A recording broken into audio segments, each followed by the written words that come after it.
narito na ang inyong aabangan, ang bagong latest na usapan sa Sis, Anong Latest? Tuwing Biyernes, alas 9 ng gabi, dito lamang sa Channel of Hope. Sa dami na nangyayari sa panahon ngayon, minsan nahuli na tayo sa balita. Lalo na pag sobrang busy. Tara, samahan niyo kami dito sa pinakabagong programa dito sa Channel of Hope. Magkwentuhan tayo at itanong natin, Sis, anong latest?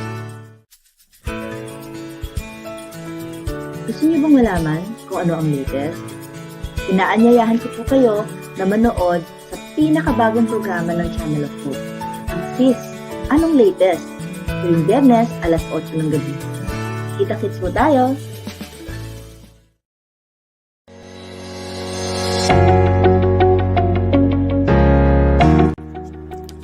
Magandang araw po sa inyong lahat. Iniimbitahan kong kayong panoorin ang The Unfinished Business with Dr. June Bragais at ang inyong lingkod. Tuwing Biyernes po yan, 7:30 hanggang 8:30 ng gabi. Dito lamang sa Channel of Hope. Kaya nga, ating pong pag-usapan ang dakilang atas ng Panginoon. Go and make disciples. Hi there, this is Pastor June Bragais of Gift of Life Christian Church, and on behalf of Hope International Theological Seminary and Colleges, I am inviting you to come and join us in our series of online program entitled The Unfinished Business. This will be under the Channel of Hope with Dr. Arnel Silva. Come and join us and be blessed every Friday at 7:30 to 8:30 in the evening. See you there. And again, this is Pastor June Bragais. God bless you.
Every falsehood uttered,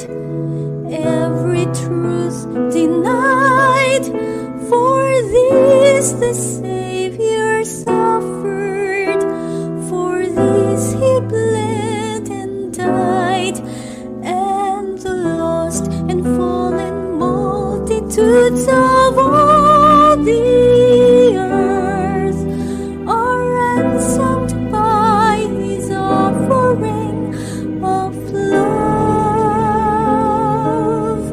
But if I alone had stumbled, if I alone had strayed, if I alone had wandered from the straight and narrow way, if I alone bore guilt for which my own could never atone, he would have come for me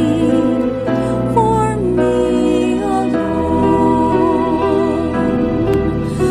For love of all God's children, Christ redeemed us from the fall. His mercy without measure is sufficient for us all.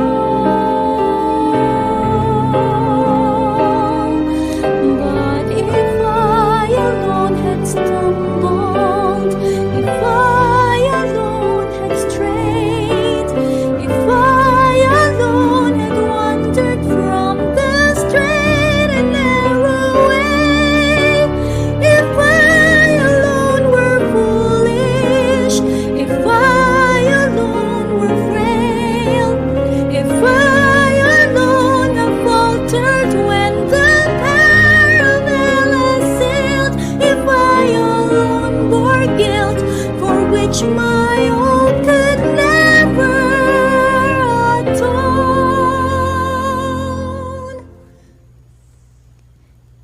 he would have come for me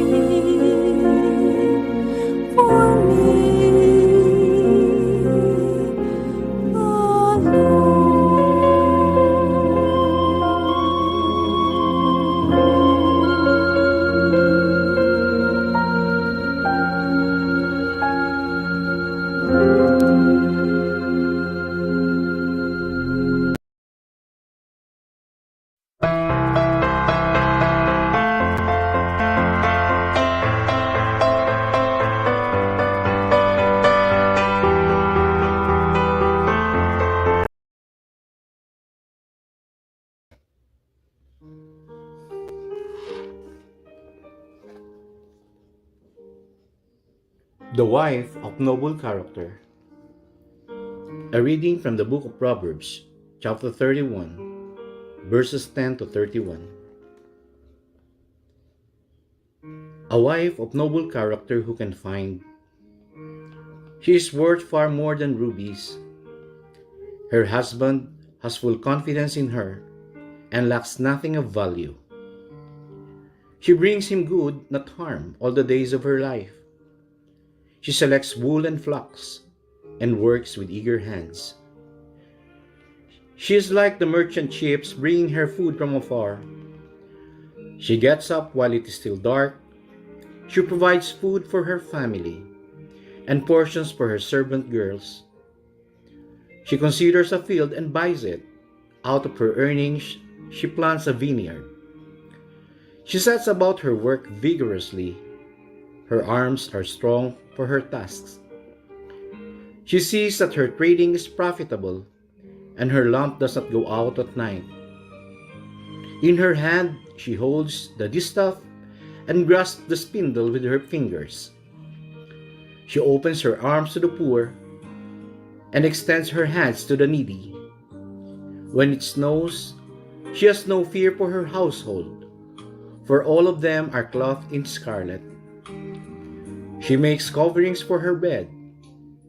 She is clothed in fine linen and purple. Her husband is respected at the city gates, where he takes his seat among the elders of the land. She makes linen garments and sells them, and supplies the merchants with sashes. She is clothed with strength and dignity. She can laugh at the days to come. She speaks with wisdom, and faithful instruction is on her tongue. She watches over the affairs of her household, and does not eat the bread of idleness. Her children arise and call her blessed. Her husband also, and he praises her. Many women do noble things, but you surpass them all. Charm is deceptive, and beauty is fleeting, but the woman who fears the Lord is to be praised. Give her the reward she has earned, and let her works bring her praises at the city gate. The wife of noble character.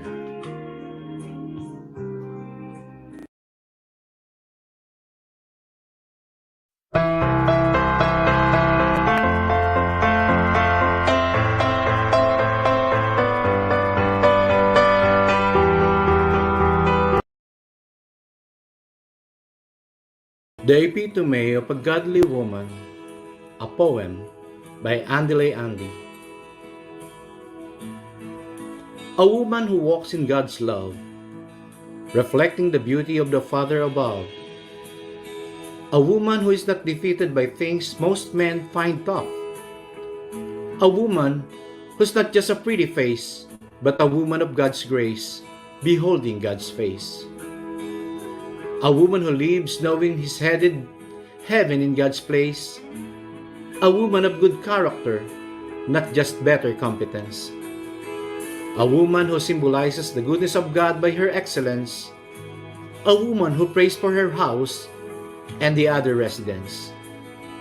She walks with the Lord, shouting, pleading, "Show me the way, O God." I'm talking about a woman who is bad, B-A-D, baptized and delivered. I'm talking about a woman who is mad, M-A-D, magnificent and devoted. I'm talking about the forever loved, lovable leading ladies who help us see the best in our daddies. A woman who is blessed and knows that cannot be reversed or stressed. A woman who does not drink but raises the bar. A woman who prays properly and thinks properly before making decisions that will put her away from God afar. A woman of noble character like Ruth, who teaches her family that only God is the truth. A woman who would ask God to tell demonic thoughts to get off her. A woman who would never sacrifice faith by what the world has to offer. A woman who concurs like how Esther conquered Haman. A woman who makes the best out of every man. Yes, I am talking about a godly woman.